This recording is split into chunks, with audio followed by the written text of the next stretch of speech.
You're tired of the talking heads mindlessly boliviating day after day after day in the offseason. On today's edition of Locked On Oilers, a very frank conversation. What matters when we're talking about hockey in terms of players and success?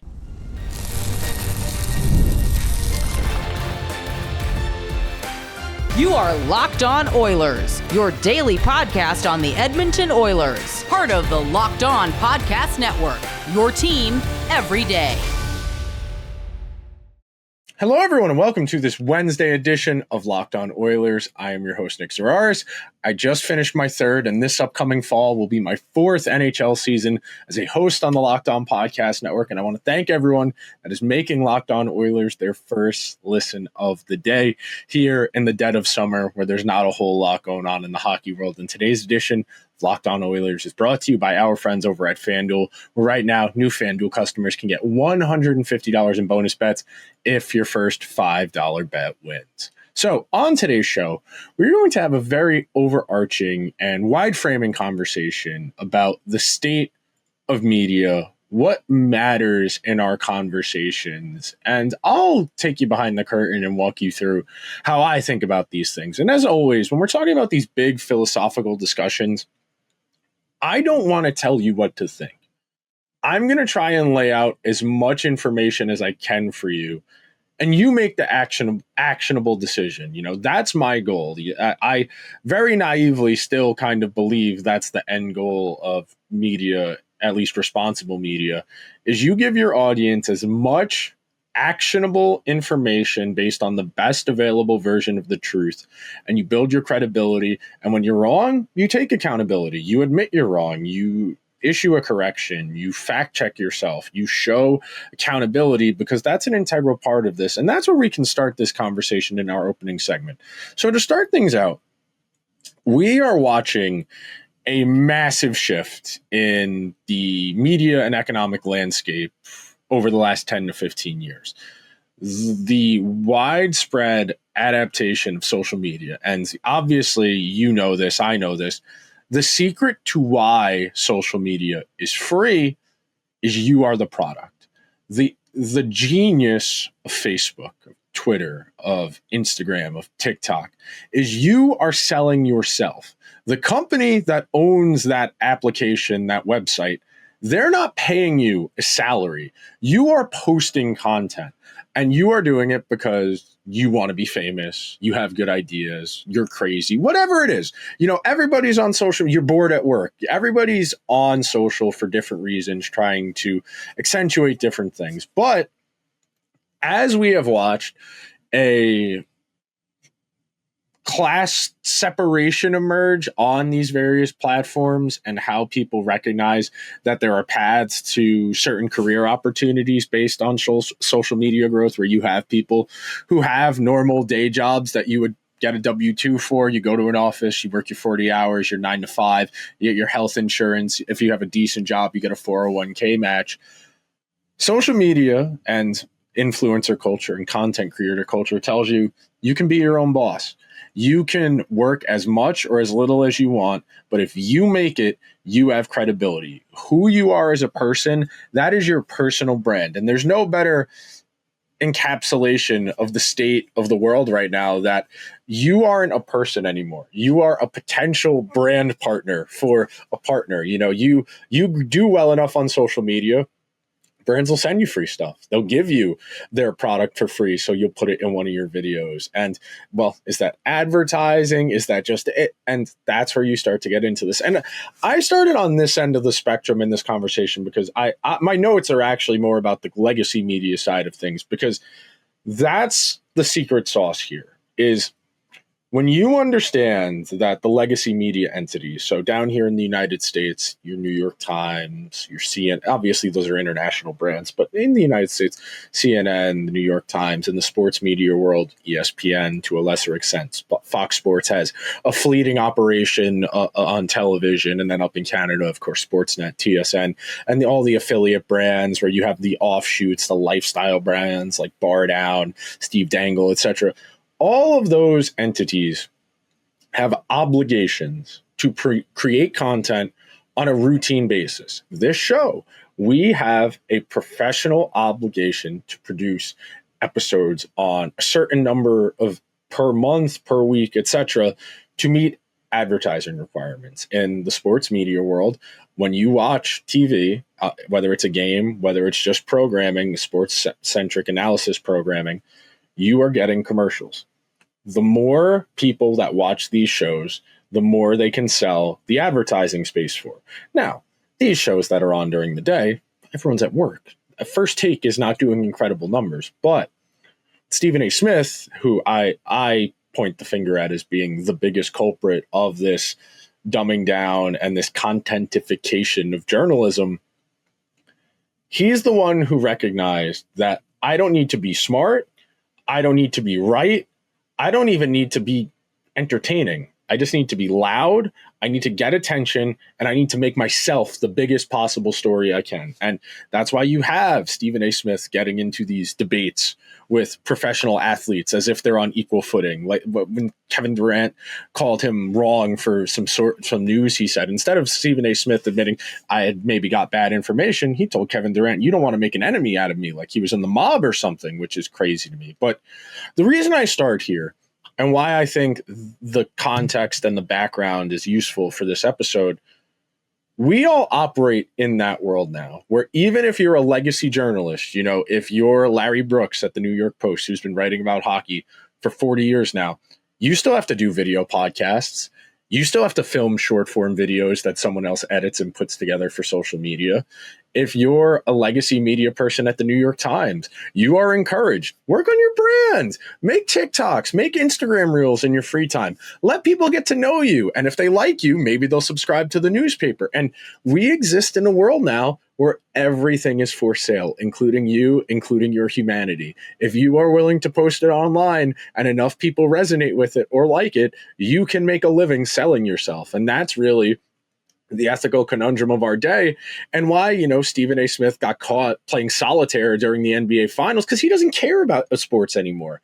And that's the dirty secret here of these people with the biggest platforms in sports, the Pat McAfees of the world. Pat McAfee doesn't care about football. He only cares about himself. And talking about football, because of the connections he has, he's able to make a living doing that, which is, that's the goal. That's the dream, to do what you do, as little work as possible to make as much money as possible. I would love to stand in a room and yell about football with no real point of view or perspective, but I didn't play in the NFL. I wasn't a punter. I don't have a mercurial or sometimes outright obnoxious personality in that respect. But now, because we need to have takes about everything, everyone needs to have a take about everything at all times, because that's the currency of today. If you don't have an opinion about something, you by definition don't matter. If you're not maintaining a presence where these conversations are being had, you are not in the conversation. You don't have a chance. You don't have a chance to go viral. You don't have a chance to escape the 9-to-5 grind. And that's why Stephen A. Smith goes on TV and says things even he doesn't believe.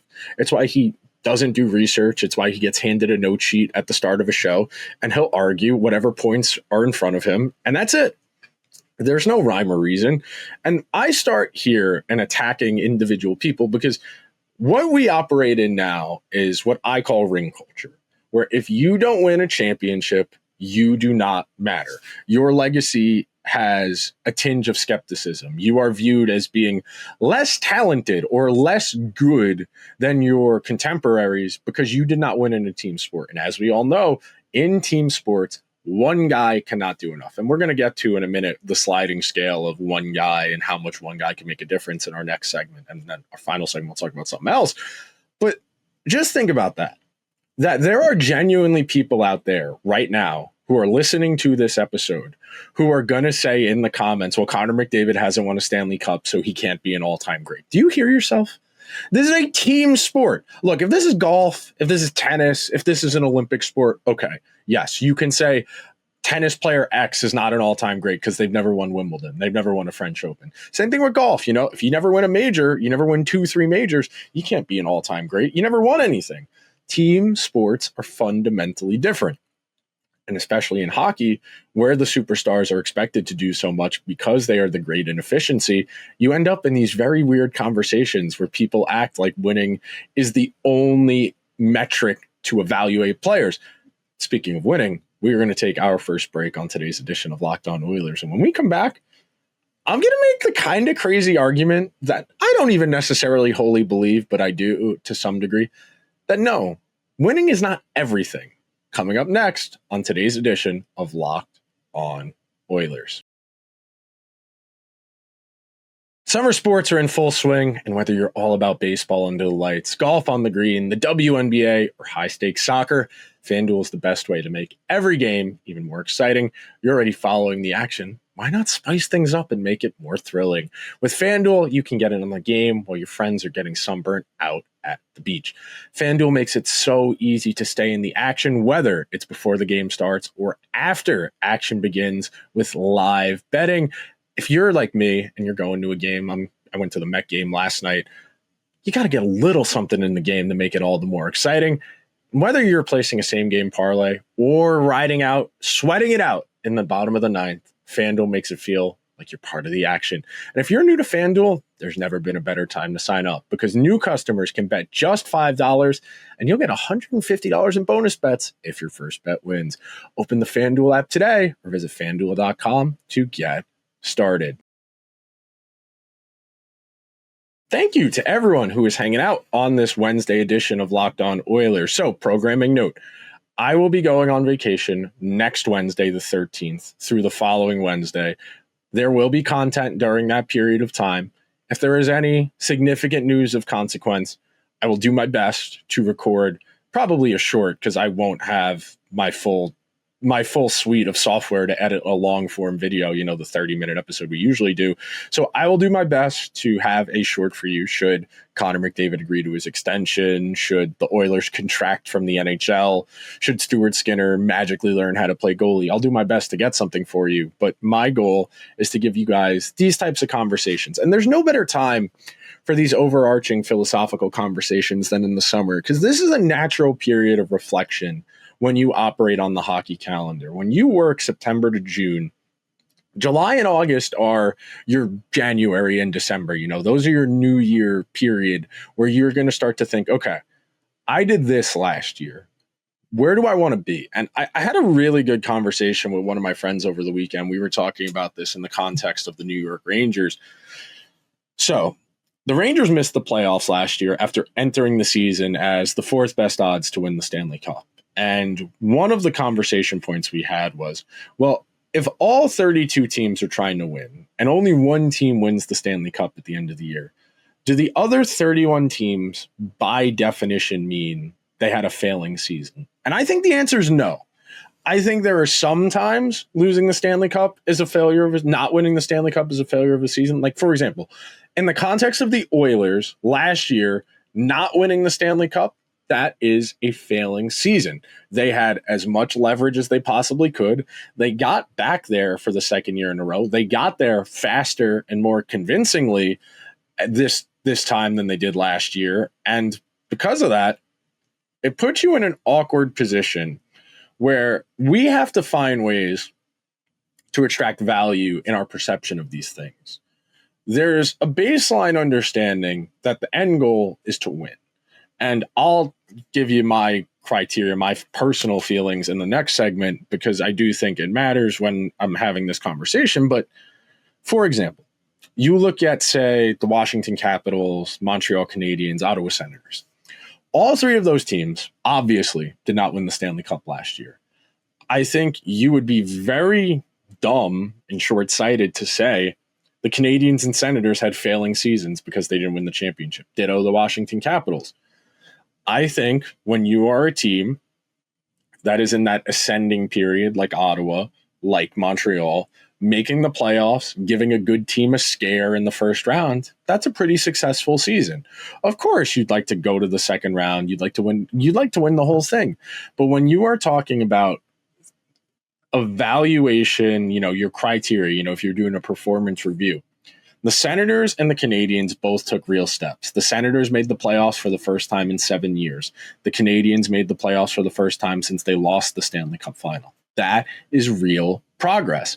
That is something that feels like progress. If you're the Oilers, not winning the Stanley Cup last year, that's a failure. The Dallas Stars, Colorado Avalanche, those are failures. The Hurricanes, the Lightning, those are teams that are highly leveraged to win right now.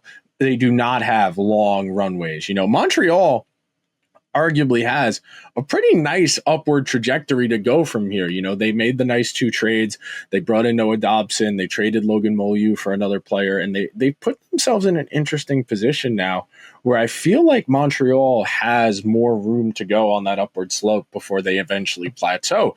And when we're talking about it in this context, this big conversation, in team sports, there is a sliding scale, and the smart people I like to read call this the link theory.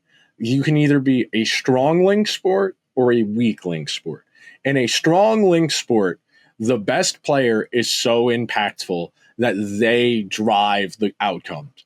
In a weak link sport, the weak link sticking out amongst better players, against better teams, that's ultimately what decides these games. Hockey, at least if you like to believe what math says, is a weak link sport, that a more talented team is going to pick apart your worst players. And that's not necessarily like your players aren't as good as the other team. That's like there is a gap here. That's why, the weak third pair defenseman in the second or third rounds of the playoffs looks out of their depth.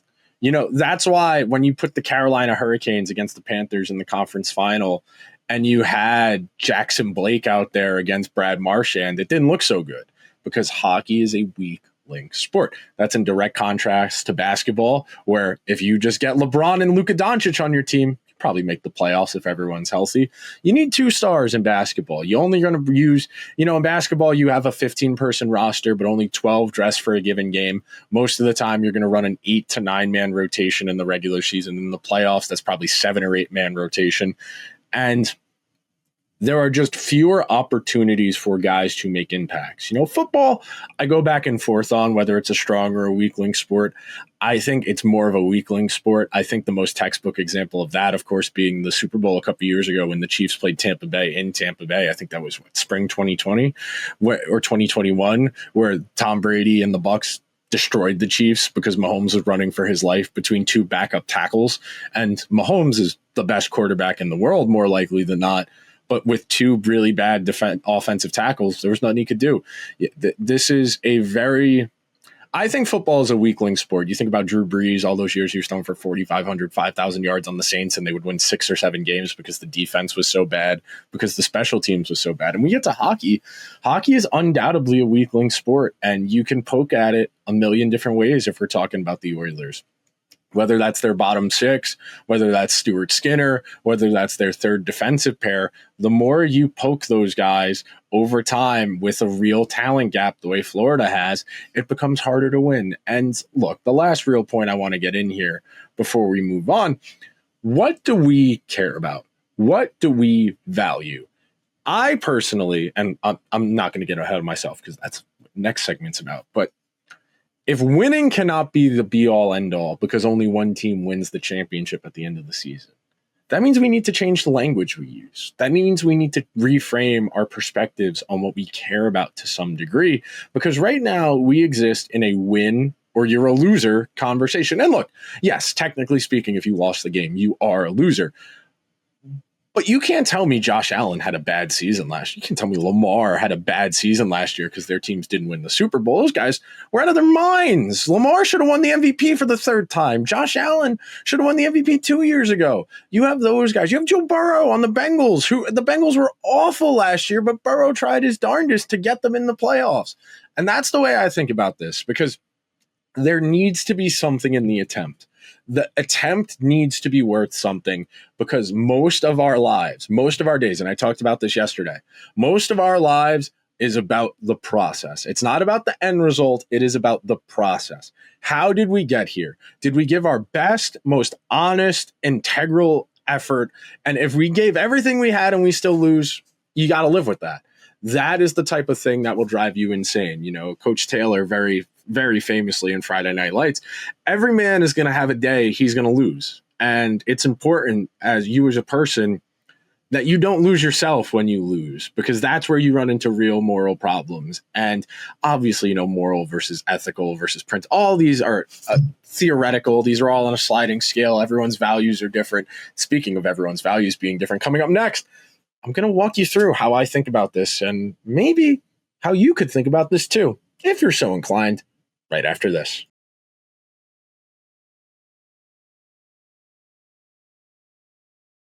Thank you to everyone who is hanging out here on this Wednesday edition of Locked On Oilers as we are walking through some of the things I think about, because frankly, in the offseason, you spend a lot of time reflecting. And, I'm not on the Oilers. I don't work for the team. But I've spent a lot of time thinking about what went wrong. Where were the missed opportunities? And is a team going to the Stanley Cup final 2 years in a row and losing both times to the same team, can that be considered part of the process? Is that a positive thing? And look, obviously not. Moral victories equate. There needs to be effort. There needs to be reward in the effort. There needs to be dignity in trying, because if you don't try, you're a loser. You are always better off trying and losing than not trying at all. And I start my framing there, because if a team genuinely gives everything it has and there is nothing else it can do, you don't feel good about that, but I can accept that. When the Oilers kind of got worn down as this series was going along this past year, I didn't have that same feeling I did last year. Last year, 2024, I genuinely felt they were going to win Game 7. I really, in my heart, going into that game, did. This year, going into Game 6, I felt that it was going to take a superhuman performance from Connor or Leon to drag them to a Game 7, because they just didn't have the juice.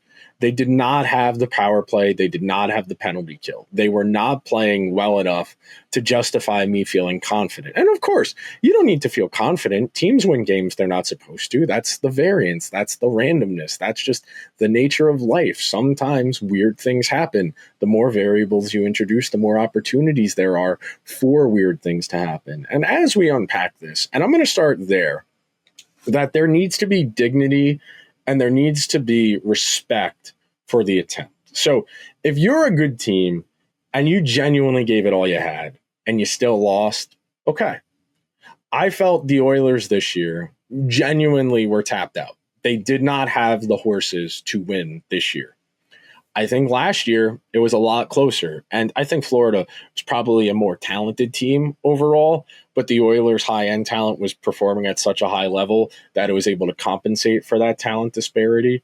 And I think there's nothing wrong with that. And I have gone back and forth on this a lot in my life, especially as I've gotten older, because you start to gain more perspective for just the scale and the scope of these things. Because growing up, as a kid, I was very much, if you don't win the championship, you lost. You didn't have a good year, because you don't understand what that means. You don't understand how hard that is.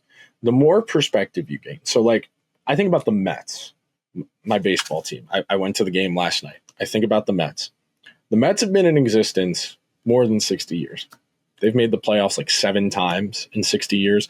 And just making the playoffs for the Mets, that's a big deal. That feels like an accomplishment because of the scale of the history. You have a nice little run, kind of improbable last year. You get to the NLCS. You feel, we're kind of in this with the Dodgers, and the Dodgers eventually pull away.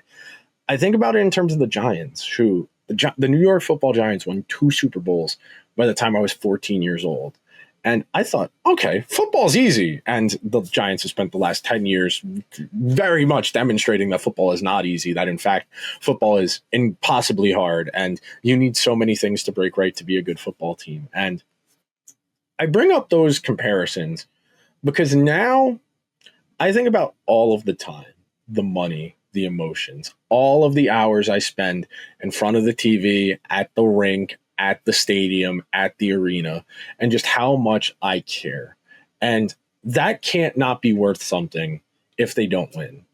We do 5 episodes a week during the regular season.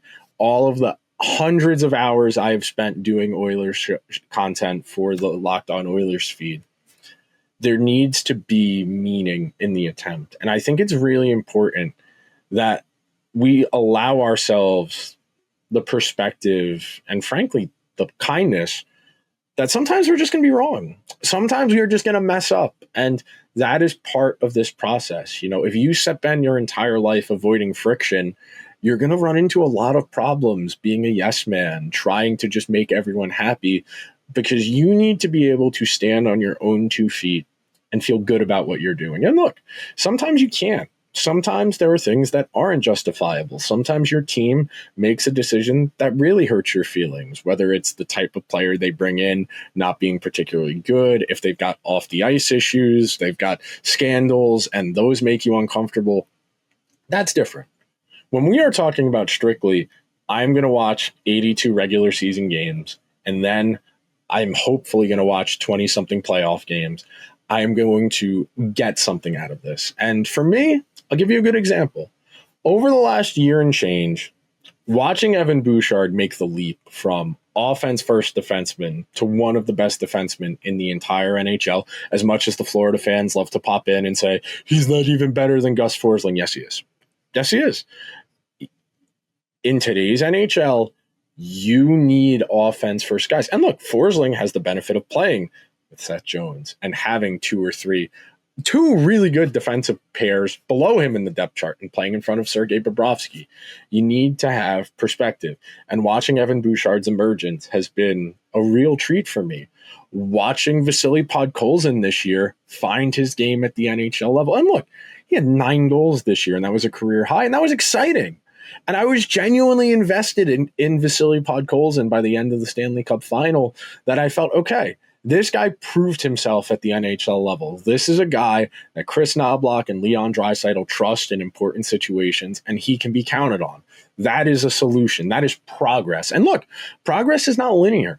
Yes, the Oilers did not win the Stanley Cup last year, but you got proof Podkolzin could hang. Brett Kulak playing the best hockey of his life in his early 30s, the most minutes he's ever played on an average nightly basis at this point in his career. You think about just those perspectives. You think about it on maybe a smaller scale, someone along the lines of a Kasperi Kapanen, proving he could still hang at the NHL level, getting himself another contract to stay in the league another year based on the season he had as an Oiler. You think about Leon being a Hart Trophy candidate after the playoffs he had last year, where he really struggled in the Stanley Cup final because of the injuries he was dealing with. And you come out of that with the perspective you have now of, okay, Leon has shown his bona fides. This is one of the 5 best players of his era. You come out of this year where Connor having, 100 points was kind of a letdown, and he's going to come back even more driven, because that's the way the greats are. And that to me is what matters. If you are that competitive, if you are that serious, the reason we revere Michael Jordan, the reason we revere Tom Brady, Kobe Bryant, those guys were singular in their determination to win. It helped that they were on very good teams as well. And that'll do it for today's edition of Locked On Oilers. Be sure to check out Locked On Oilers wherever you get your podcasts or over on YouTube, and check out Locked On NHL, Locked On NHL Game Night, breaking down all 32 teams ahead of the 2025-2026 NHL season. I will talk to you guys tomorrow. Until then, let's go Oilers.